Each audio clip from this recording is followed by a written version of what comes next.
Introduce our next speaker, Dr. Nimrod M. Shabazz. Some of you were lucky to hear him speak during our first Juneteenth.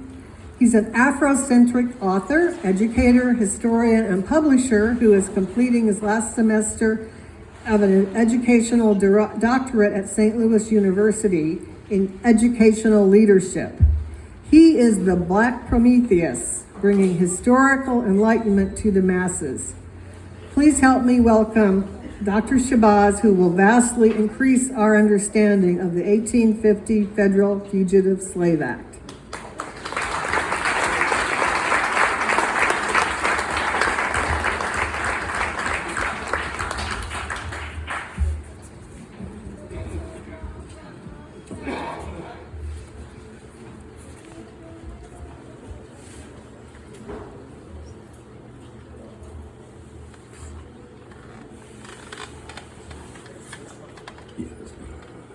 I hope I can live up to that.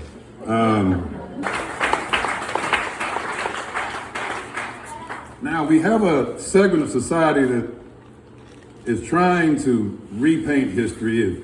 They repaint slavery as some of us eating watermelon and having a rollicking good time. We were dancing back then. As a matter of fact, we've been dancing so long, that's why we're so good at keeping the beat now.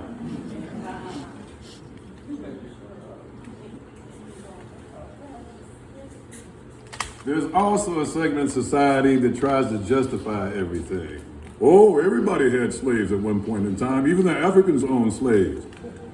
There's a little bit of truth to this, but there's also a bit of disingenuity. What we had in the United States was a slavery that was not unlike any other. It was called chattel slavery. And for me to break that down to you, just think of you owning a cow and you trying to breed the cow. Do you treat the cow like a human? Of course not. Do you let the cow have intimate relations with a bull? No, because you don't want a mongrel cow or bull born. You're trying to maximize your profits. Slavery in every other culture prior to the transatlantic slave trade allowed slaves to retain their culture. In chattel slavery, you had women and men raped with impunity. And I know we only think about women getting raped in slavery, but if some of the historical documents, you had a little bit of R. Kelly and P. Diddy type freakness going on. But we don't really talk about that. But men also got raped in slavery. In every other form of slavery, we talk about biblical slavery, you're allowed to keep your name. But in this form of slavery, chattel slavery, you couldn't keep your name. If you had a name, I'm going to take you from Kunta Kinte to Toby. And I'm going to give you my last name. That's why my birth name was Davis. It wasn't Shabazz. My name's been legally changed, but along the way, one of my slave masters' name was Davis. And then we were given a Bible that was inspired by God, but the slave masters were so afraid that we would be inspired to rebel that whole passages were taken out.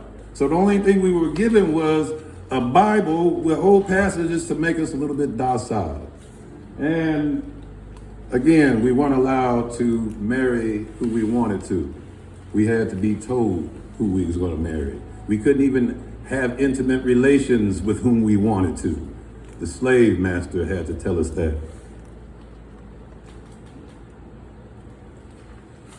Now we'll get into the economics of slavery and the reason for the Fugitive Slave Law.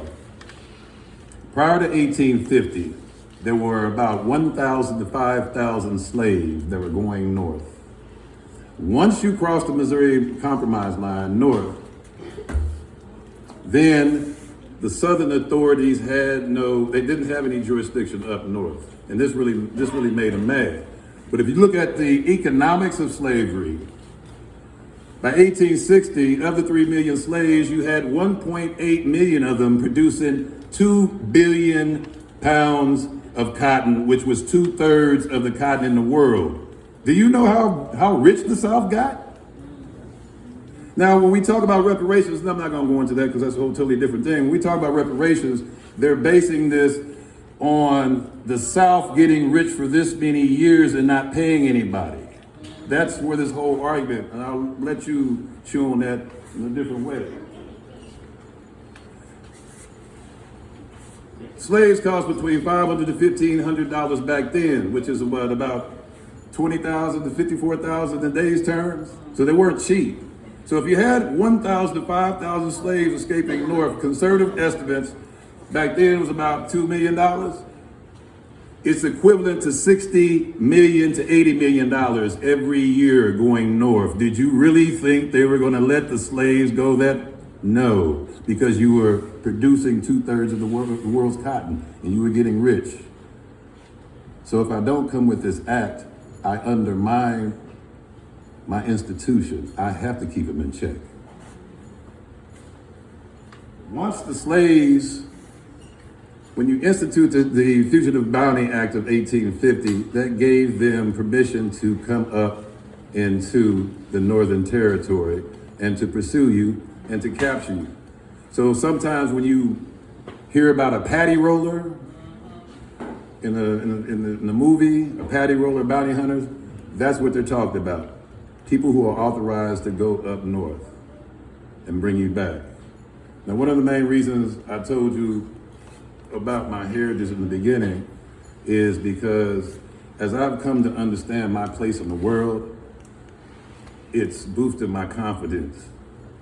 I understand what my people have come through, what they've gone through, and all they've accomplished. My people was picking cotton. My mama picked 70 pounds of cotton when she was 4 years old.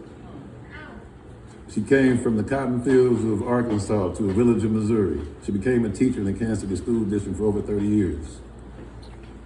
If she can accomplish that, and I know her story when she was little, that gives me encouragement. The problem I have with what's going on today is if we take away the narrative, we don't understand the people. We don't understand what we've gone through as a people.